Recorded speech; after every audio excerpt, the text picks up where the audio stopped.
Okay, here at Wilson's Shenandoah Crossing. This time we have a cabin and not the yurt. Cabin is a 3-bedroom, flat screen and fireplace.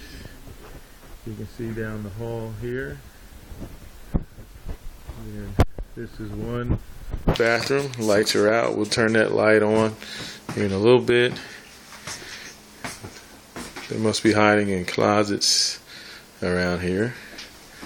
That's one bedroom. Here's another bedroom. Say hello. Hey. All right. Then here's that bathroom with the light out. Well, we'll get to that later. Somebody turn on that light, please. We go down the hall here. Here's another half bath with the light out.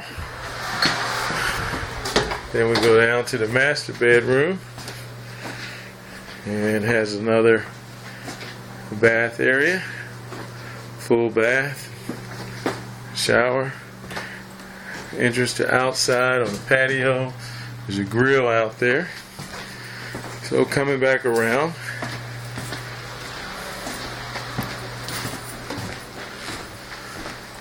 walk a little bit, and let's see if this light is on. Okay. And the light is on. And that ends the tour.